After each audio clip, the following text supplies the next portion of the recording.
नमस्कार, मेकल माड़ी हलचल में आप सभी का स्वागत है। हम इस समय राजराजेश्वरी बाड़ किले परिसर में खड़े हुए हैं।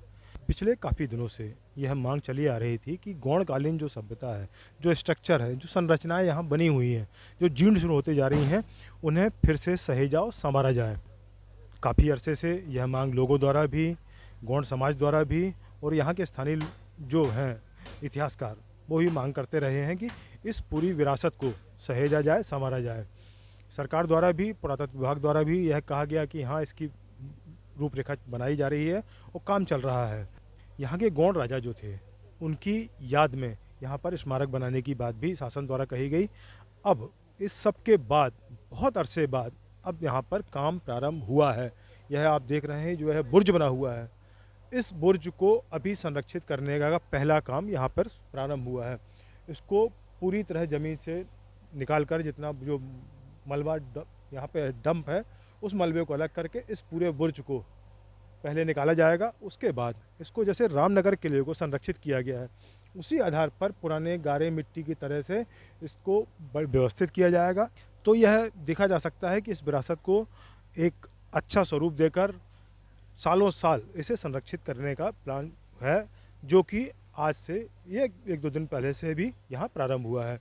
यहाँ पर जो कार्य देख रहे हैं इंजीनियर हैं, पुरातत्व विभाग के संबंधित हैं, उनसे और बात करते हैं कि क्या कैसी योजना है और यह काम कब तक चलेगा, किस तरह होगा। हमारे साथ मनीष दीक्षित जी हैं, आइए उनसे चर्चा करते हैं।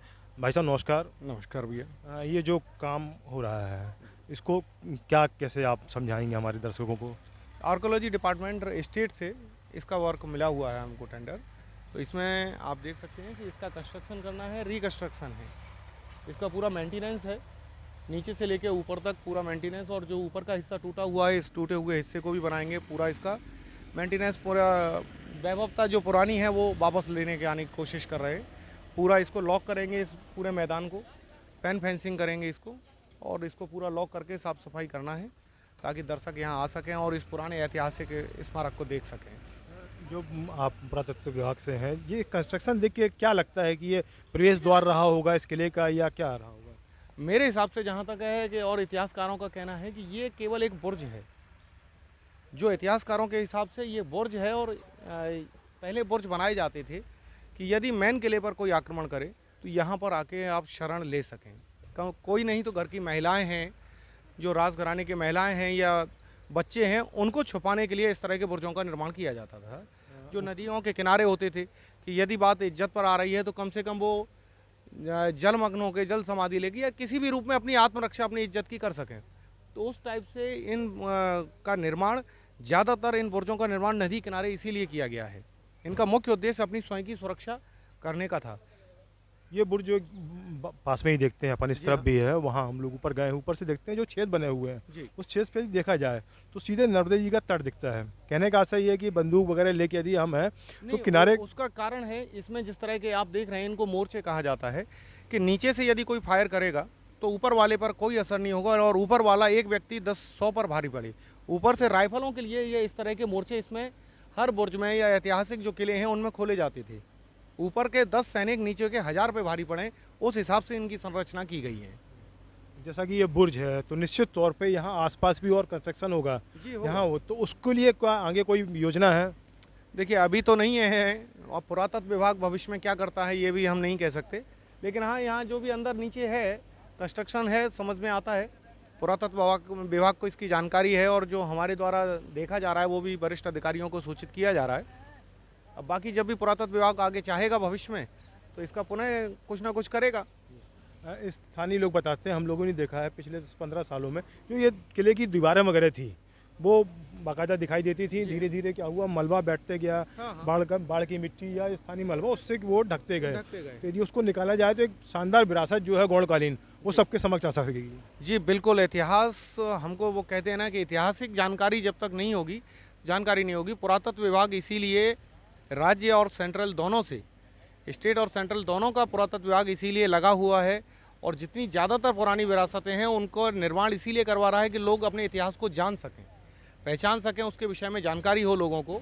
तो इसीलिए इसका निर्माण किया जा रहा है कि कम से कम इसके विषय में जानेंगे, तब भविष्य में यहाँ की जानकारी लेंगे और उसके बारे में रुचि रखेंगे। तो इसी के लिए इतना निर्माण पुरातत्व विभाग आज करा रहा है, आगे भी भविष्य में और भी करेगा। एक बात पे और आपका ध्यान दिलाऊं, ये सामने राजराजेश्वरी मंदिर है। जी। इस मंदिर के चारों ओर बेशकीमती ऐतिहासिक महत्व की बहुत कलात्मक प्रतिमाएं हैं।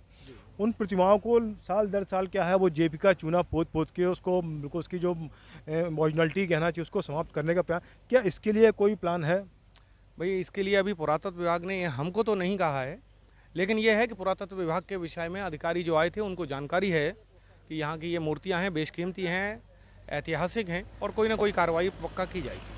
हम उम्मीद करेंगे आपसे कि आप कम से कम वरिष्ठ अधिकारियों को इस यहाँ के महत्व की जो स्थानीय महत्व की चीज़ें हैं उनसे अवगत कराएं और निकट भविष्य में बहुत जल्दी वो भी काम हो सके, हम ऐसी अपेक्षा रखते हैं। जी नमस्कार। बिल्कुल नमस्कार। इस किले परिसर में साल दर साल क्या अंतर आया है? पहले यहाँ पर जो ये बुर्ज थे या किले की दीवारें थी किस स्थिति में थी और समय के साथ साथ कैसे वो नष्ट होती गई, किसकी लापरवाही से, इन सब बातों को लेकर यहाँ के स्थानीय जो हैं, स्थानीय जन हैं, उनसे हम बात करते हैं। जितेंद्र जी नमस्कार। नमस्कार भाई साहब।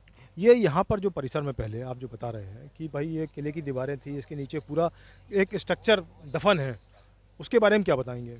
हम लोग यहाँ करीब 40 साल से रह रहे हैं और दादा परदादा भी पहले बताते थे, घूमने आते थे छोटे में, यहाँ पर हम लोग देखते थे। तो पूरी दीवार का स्ट्रक्चर जो है आज आधी पूरी जीर्ण शीर्ण अवस्था में हो गई हैं। पूरा यहाँ पर अवैध कब्जे करके उनकी दीवार को तोड़ के उन्हीं पत्थर से अपने दूसरे मकान, आप चारों तरफ नज़र दौड़ा के देखें, बिल्कुल महल के बुर्ज के बाजू में मकान बन चुके हैं यहाँ पर, जिससे पूरा इतिहास जो है पूरा दफन होते चले जा रहा है। अभी भी जो एजेंसी काम कर रही है यहाँ का मलबा निकाल के दूसरी तरफ फिलिंग कर रही है, जबकि आप उनका ग्राउंड लेवल देखें तो नर्मदा जी से कुछ मीटर ऊपर ही उनका गेट दिख रहा है और आज उनके ऊपर के कंगूरे जो हैं वो ऊपर दिख रहे हैं। तो मतलब कम से कम महल यहाँ से 15 से 20 फीट नीचे है। मतलब ये ऐसे ही एक बार में नहीं हुआ। यहाँ का नगरीय प्रशासन है जो भी है, पूरा मलमा ला ला के, मैं तो खुद यहाँ से देख रहा हूँ कि कचरा कहीं का भी निकला, कोई भी ठेकेदार काम किया, मैदान पड़ा वहाँ ले जाके डाल दो। तब आज जाके जो उटपटांग कंडीशन हुई है कि कुछ भी पुराव हो गया, कुछ भी पड़ा हुआ, आप देखें यहाँ पूरे लोग मछली भूंज रहे हैं, सब कर रहे हैं, कहीं कोई देख रेख नहीं थी। अब कम से कम गवर्नमेंट ने सुध ली है, तो मेरे को लग रहा है कि 2-4 साल में कम से कम एक बहुत अच्छा यहाँ पार्क का निर्माण या रानी दुर्गावती जी का अपने जो बलिदान हुआ उनकी एक मूर्ति प्रतिरूप स्ट्रक्चर बना के कि कैसे उनके साथ क्या घटनाएं हुई, बहुत अच्छा एक पार्क निर्माण किया जा सकता है, जिससे बच्चों को भविष्य में हम बता सके कि हमारे यहाँ ऐसे वीर पैदा हुए हैं। चलिए शुरुआत हुई है, हम उम्मीद करेंगे बहुत अच्छा काम हो यहाँ पे, जो और भी स्ट्रक्चर उसे भी बाहर निकाला जाए। जैसे कि बात हुई हमारी पुरातत्व के जो अधिकारी हैं यहाँ पर जो काम देख रहे हैं, उन्होंने कहा है कि आगे भविष्य में और भी योजनाएं हैं जिससे ये पूरा स्ट्रक्चर जो किला है उसको फिर से जीवंत करने का प्रयास है। आप प्रसन्न हैं? जी बिल्कुल प्रसन्न हूँ भाई साहब। कम से कम कुछ काम तो शुरू हुआ, जो आज हम लोग 20-25 साल से 30 साल से देख रहे थे कुछ भी नहीं हो रहा था, केवल अवैध कब्जे हो रहे थे। तो कम से कम आज ये लगा कि कुछ तो काम शुरू हुआ है, तो हम तो प्रसन्न हैं कि चलिए कम से कम भविष्य में कुछ तो जानने को मिलेगा। चलिए हम उम्मीद करें कि हमारी गौड़कालीन सभ्यता है जो पुनर्जीवित होने जा रही है इन स्ट्रक्चरों के माध्यम से। बहुत बहुत धन्यवाद आपका। जी।